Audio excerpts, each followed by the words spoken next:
Hay historias de ciberseguridad que van de firewalls, de código malicioso. Y luego hay historias que van de zapatillas de los Thundercats, de una necesidad urgente de ir al baño y de robar sin querer el banco equivocado. Venga, que vamos a meternos de lleno en esta historia. Pues con esta frase nos recibe Jason Street, un experto en seguridad informática, con unas anécdotas que, la verdad, parecen de película. Y sí, esta confesión es el punto de partida para entender cómo funciona, o más bien cómo no funciona, la seguridad en el mundo real. A ver, antes de llegar al error monumental, tenemos que entender por qué alguien como Jason se dedica a robar bancos para ganarse la vida. No es un delincuente, claro. Es lo que se conoce como un profesional de la concienciación sobre seguridad. Un ladrón, pero de los buenos. Ojo, que aquí está la clave. Su trabajo no es tanto evitar que lo pillen, sino todo lo contrario. Lo que busca es que lo descubran para que los empleados aprendan a detectar amenazas que no llegan por email, sino que entran por la puerta principal, sonriendo y con mucha labia. Para que nos hagamos una idea de la magnitud de su error, primero hay que ver lo bueno que es en su trabajo. Hace unos años, un banco en Beirut lo contrató para una de estas pruebas.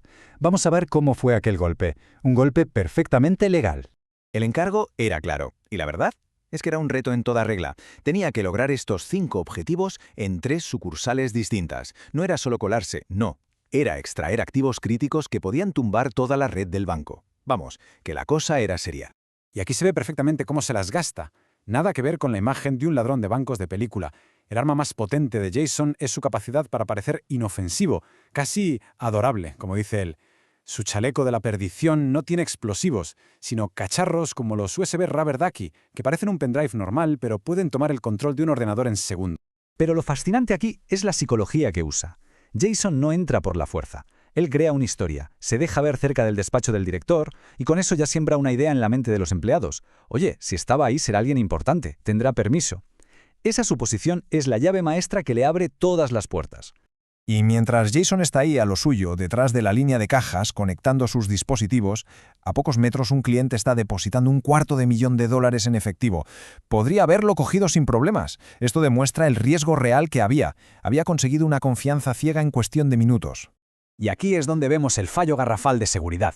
No fue un sistema informático, fue la comunicación humana, o la falta de ella. El director asumió que los empleados lo habían verificado, y los empleados pues asumieron que el director le había dado permiso. En ese limbo de suposiciones, Jason campó a sus anchas. Bueno, una vez que queda claro que este hombre es un máquina, la historia pega un giro de guión de los buenos, y bastante gracioso, la verdad. Años después, en otro trabajo, también en Beirut, Jason cometió un error que seguro no olvidará jamás. Vamos a ver cómo se coció este despiste monumental. ¿Y cuál fue la causa de uno de los mayores errores de su carrera? Pues 1,5 litros de Pepsi Light. Su contacto le había dado instrucciones muy sencillas. El banco está al final de la acera. Pero claro, con la urgencia apretando, Jason vio un banco, dio por hecho que era el correcto y entró, sin mirar el cartel, sin nada. Lo irónico de todo esto es que su método funcionó. Claro que funcionó, a la perfección. Usó su identificación falsa de Microsoft, enseñó un email manipulado en su iPad y se puso a conectar su Rubber Ducky. Para él era un día más en la oficina. Solo que estaba en la oficina de al lado.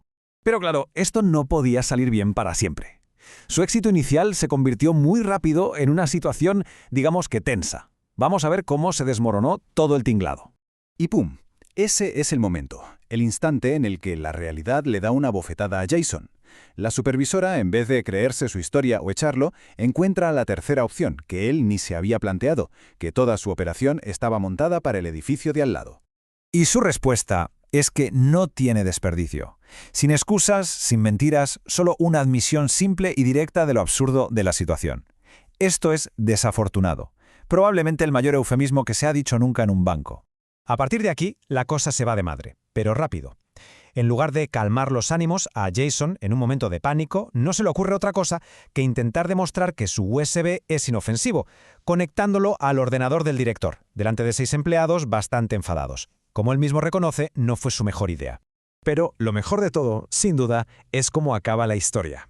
Después de 4 horas de interrogatorio, una vez que se aclara todo el malentendido, Jason termina explicándole al equipo de seguridad del banco todas las vulnerabilidades que había encontrado.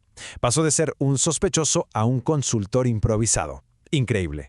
Esta historia, aunque es muy divertida, es en realidad una clase magistral sobre las vulnerabilidades humanas en la seguridad.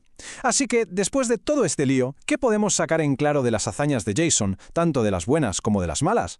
Al final, la lección más importante que nos deja Jason es que la mejor tecnología de seguridad no sirve de nada si no superamos esa tendencia tan humana a no querer molestar. Se trata de crear una cultura donde preguntar ¿me enseñas tu identificación? O hacer una llamada rápida para verificar a alguien no sea una ofensa, sino lo normal. Si los empleados del primer banco hubieran hecho una sola pregunta, la historia habría sido muy distinta.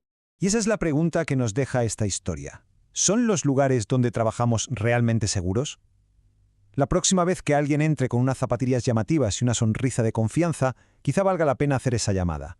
Porque como nos ha enseñado Jason, la mayor brecha de seguridad no suele ser un firewall, sino nuestra tendencia a dar por hecho que todo está bien.